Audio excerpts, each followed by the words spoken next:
Hello, welcome to the European Open Briefing for Tuesday, June the 19th. I'm Rafi Boyajan, currency analyst at XM.com, and we're going to be taking a look at what's happening in the currency markets today.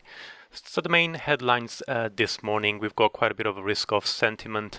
It comes after the United States threatened to impose additional tariffs on Chinese imports following China's tit-for-tat response to the US, tariffs of up to 50 billion. So we're seeing strong demand for safe havens. The yen and the Swiss franc are both broadly firmer this morning. Gold is also benefiting from the risk aversion. It's currently trading around $1,282 an ounce. The euro is lower this morning, reversing some of yesterday's gains. It comes after Angela Merkel, the German Chancellor, agreed to her junior coalition partners' demands to the deadline until the end of June to resolve the migrant crisis with other EU leaders. Otherwise, the junior coalition party might defy her party's policies on migration and ban some migrants from entering the country. The pound is also negative this morning. The UK Prime Minister is headed for defeat in the House of Commons after the House of Lords rejected the government's amendments on the meaningful vote part of the EU withdrawal bill. Common dealing currencies are also struggling. The Aussie and the Loonie are both trading near 1 year lows, mainly on the back of that escalating trade tensions between the US and China. And in commodities, oil prices saw a sharp rebound yesterday, though they are slightly lower this morning. Yesterday we saw quite a strong rebound on reports that the planned output increases might not be as high as expected, and also several OPEC countries being opposed to increases in output. So maybe a deal is not so certain when OPEC and Russia meet on Friday. Let's now have a quick look at the main movers this week. We can see gold being the biggest gainer. The Loonie is the biggest faller from yesterday's close. Dollar index is up. So despite dollar yen being weaker, dollar yen is overall up due to other currencies falling against the US dollar.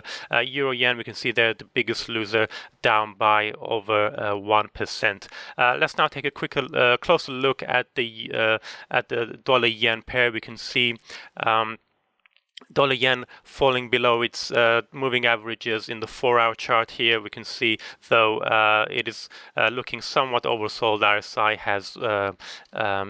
is currently just above 30 oversold levels.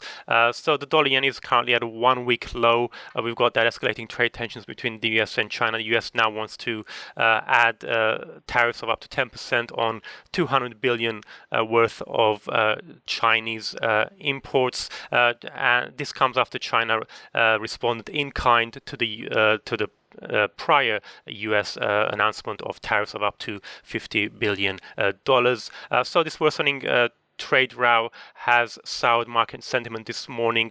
We're seeing US stocks end the day lower yesterday, and big drop in Asian equities this morning, particularly Chinese stocks, which are down by more than 3%. Let's now have a look at the pound, because the pound has fallen to a 7-month low, 1.3197 against the US dollar. So the House of Lords, as expected yesterday, for a second time rejected the government's plans on giving Parliament a meaningful vote. This particular amendment had just about passed for the government at last week's votes, but this time around, when it comes back to the House of Commons, the Conservative Party looks set to lose that vote due to a number of rebellions within the party.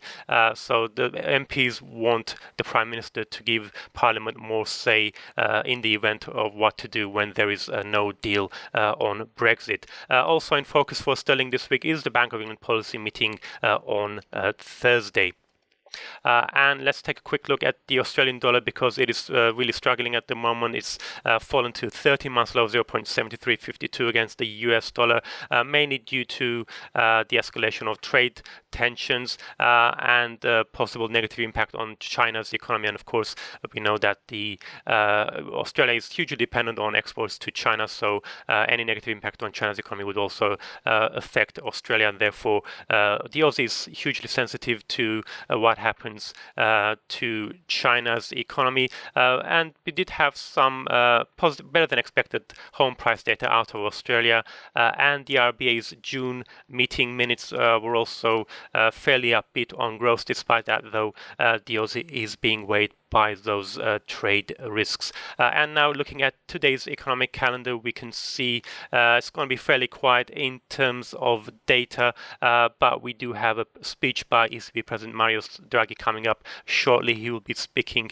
at the European Central Bank banking conference in Portugal. That's it from me. Thank you very much for watching, and have a great day.